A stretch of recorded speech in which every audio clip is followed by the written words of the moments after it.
Il y a des gens qui prient les morts. Je vais donner un témoignage. Parce qu'il y a des gens qui remplacent Jésus par les morts aussi. Et je me souviens, j'étais tout au début du pastorat, je visitais une dame à Paris, et puis elle était très sympa. Puis quand je suis rentrée à la maison, j'ai prié pour elle, et le Seigneur m'a montré qu'elle priait les morts. Alors quand je suis revenue le lendemain, j'ai dit, écoutez, voilà, j'ai prié pour vous, priez-vous les morts. Elle dit, bien tous les soirs à 11 heures, mon mari vient me voir. Son mari qui est mort. Donc, elle n'était pas enseignée qu'il ne faut pas prier son mari. Elle ne savait pas.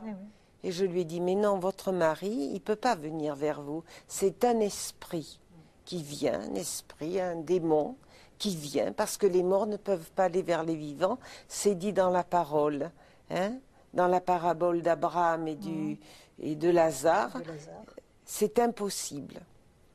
Alors je lui ai dit non, alors elle a très très bien compris, nous avons prié, elle a demandé pardon au Seigneur, elle s'est libérée de tout ce qui l'a relié à cette vision qui venait le soir. Donc il y a beaucoup de confusion et surtout de manque d'enseignement, même dans certaines religions où les gens prient les morts et ça fait partie de la religion, mais ça n'a rien à voir avec ce qu'enseigne la parole de Dieu. Ils disent, je suis très fervent, je crois beaucoup, je prie mon père, ma mère qui sont morts, mais c'est pas ça, c'est pas ça. On doit nettoyer tout ça dans nos vies.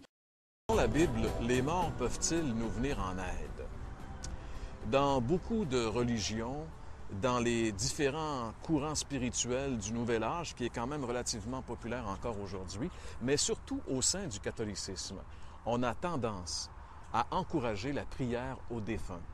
Il n'est pas rare de rencontrer quelqu'un, par exemple, qui a perdu un être cher, soit un parent, un frère ou une sœur, de nous dire qu'elle le prie, qu'elle est en communication avec, même s'il est mort.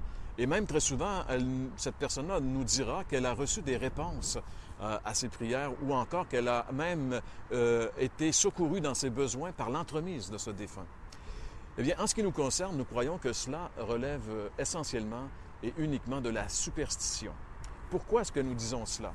Eh bien, tout simplement parce que la Bible, dans l'Ancien Testament, condamne cet usage. J'aimerais lire avec vous un passage qu'on retrouve dans le livre du Deutéronome, c'est un livre de l'Ancien Testament, chapitre 18, les versets 10 à 12. Un résumé de ces versets comme suit.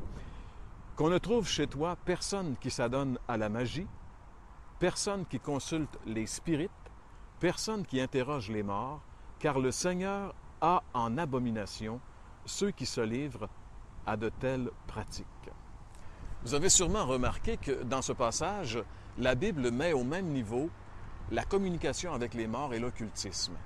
Et la Bible va même plus loin en disant que ceux qui pratiquent de telles choses sont en abomination au Seigneur, c'est-à-dire deviennent abominables aux yeux de Dieu. N'est-ce pas étonnant de constater que beaucoup de personnes qui s'imaginent plaire à Dieu en invoquant leur mort, en priant leur mort, bien plutôt font le contraire, deviennent abominables aux yeux de Dieu. Peut-être allez-vous dire, mais pourquoi est-ce que Dieu est-il si sévère à l'égard de ces personnes qui pratiquent de telles choses?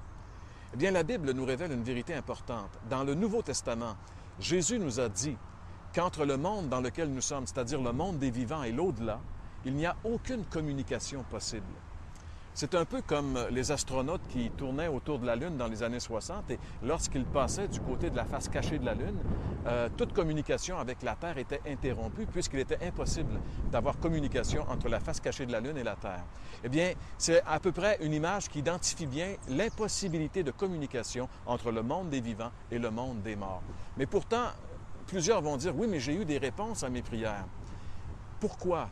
Eh bien, c'est là qu'est le danger. La Bible dit que les démons qui peuplent le monde invisible, le monde spirituel, les démons savent très bien que la communication entre le monde des vivants et le monde des morts est impossible, mais eux vont usurper l'identité d'un défunt et ainsi tromper ces personnes qui pensent justement faire de bonnes choses. Voilà pourquoi il est fortement déconseillé de prier les morts, mais surtout très dangereux de le faire. Alors, mes amis, la réponse à cette question, c'est non. Non, les morts ne peuvent pas nous venir en aide.